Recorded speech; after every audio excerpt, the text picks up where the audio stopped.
और इस बीच हाथरस कांड पर बोले योगी आदित्यनाथ, यूपी में दंगा भड़काने की साजिश रची गई, सरकार को बदनाम करने की साजिश हुई, षड्यंत्र हुआ, किसी का भी तुष्टीकरण नहीं होने देंगे, यूपी में सभी को सुरक्षा दी जाएगी, ये कहना है, ये शब्द है उत्तर प्रदेश के मुख्यमंत्री योगी आदित्यनाथ के।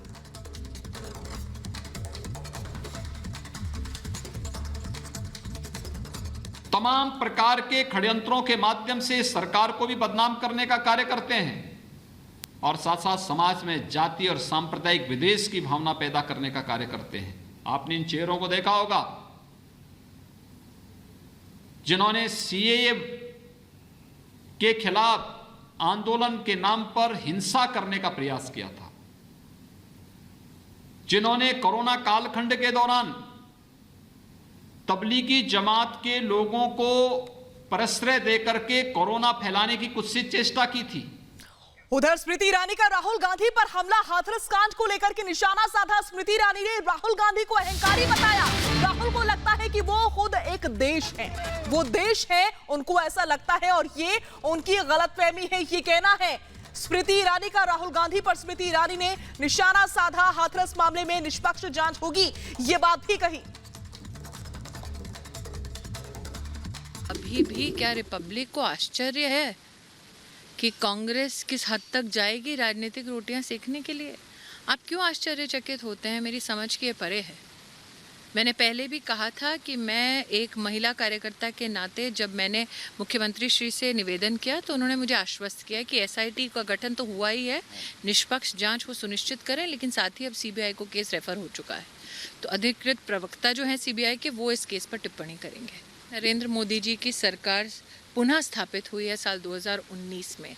बार बार कुछ असामाजिक तत्व इन विषयों को लेकर समाज में धर्म अथवा जाति के आधार पर कोई ना कोई कुनीति को अंजाम देने में सक्रिय रहने का प्रयास करते हैं। मेरा ये मानना है कि साल 2014 के बाद 19 में जो ऐतिहासिक जीत सुनिश्चित हुई वो इसलिए सुनिश्चित हुई क्योंकि जनता को पता है कि देश के प्रधान सेवक नरेंद्र मोदी विकास के पथ पर जनता को ले जाएंगे, और इसीलिए बार बार ऑपोजिशन पार्टी के इस प्रकार के हथकंडे विफल जाते हैं। जब साल में एक दो बार उनके अंदर की इच्छा जागती है कि उनको राजनीति करनी है, तब तक वो एक दो मौके पर अगर कुछ बोलते हैं तो उनका अपना अधिकार है। अभी भी क्या रिपब्लिक को आश्चर्य है कि कांग्रेस किस हद तक जाएगी राजनीतिक रोटियां सेकने के लिए? आप क्यों आश्चर्यचकित होते हैं? मेरी समझ के परे है। मैंने पहले भी कहा था कि मैं एक महिला कार्यकर्ता के नाते जब मैंने मुख्यमंत्री श्री से निवेदन किया तो उन्होंने मुझे आश्वस्त किया कि एसआईटी का गठन तो हुआ ही है, निष्पक्ष जांच वो सुनिश्चित करें, लेकिन साथ ही अब सीबीआई को केस रेफर हो चुका है, तो अधिकृत प्रवक्ता जो हैं सीबीआई के वो इस केस पर टिप्पणी करेंगे। नरेंद्र मोदी जी की सरकार पुनः स्थापित हुई है साल 2019 में। बार बार कुछ असामाजिक तत्व इन विषयों को लेकर समाज में धर्म अथवा जाति के आधार पर कोई ना कोई कुनीति को अंजाम देने में सक्रिय रहने का प्रयास करते हैं।